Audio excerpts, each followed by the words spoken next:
Eh bien écoute, on a commencé par un débrief parce qu'il faut savoir que ces missions sont toute une organisation. Il y a plusieurs pôles, que ce soit ortho, ORL, audio, etc. Et du coup, c'est vrai que grâce au staff, à la team logistique, tout est vraiment bien organisé pour que le parcours patient soit le plus fluide et le plus rapide possible pour gagner en efficacité tout en ne perdant pas la qualité. Donc on a commencé par un débrief et ensuite on s'y est mis directement dépistage, contrôle, suivi, orthophonie, ORL, voilà. J'ai occupé le poste d'audioprothésiste, mais notamment pour tout ce qui va être audiométrie, pour tout ce qui va être prise d'empreinte et appareillage et suivi. C'est-à-dire que les audiométries, on sait très bien, on teste l'audition, droite, gauche, etc. La prise d'empreinte, c'est vrai que là, il faut faire de belles empreintes puisque ce sont des embouts qui vont être transformés de façon instantanée grâce à notre cher ami Rémi qui les taille. Et donc il faut faire de belles empreintes, ou tout du moins toutes essayer.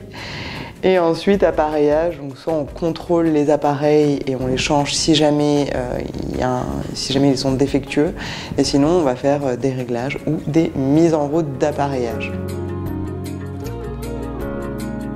On a fait une aujourd'hui, j'étais assez ravie, un jeune homme avec une surdité moyenne, assez importante, handicapante socialement. Et c'est vrai que c'est surprenant parce que tout bien habillé, on ne pourrait pas s'imaginer que cette personne sans audition solidarité ne pourrait pas s'appareiller par exemple. Et il était ravi, il s'est même dit qu'il allait essayer de faire plus de recherches au niveau professionnel, etc.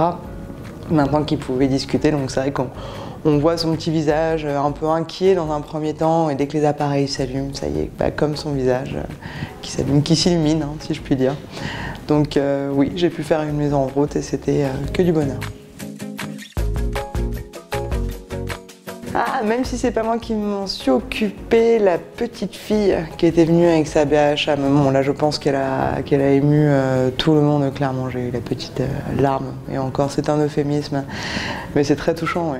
C'est très touchant, comme la petite grand-mère d'hier qui venait le jour de son anniversaire, qui entend, ou une autre qui avait une surdité sévère et qui vient s'appareiller pour la première fois. Enfin, c'est des moments humains qui sont intenses, où en fait, c'est ça que j'apprécie aussi beaucoup dans ces missions, c'est qu'on remet l'humain au centre de notre profession, et ça fait du bien.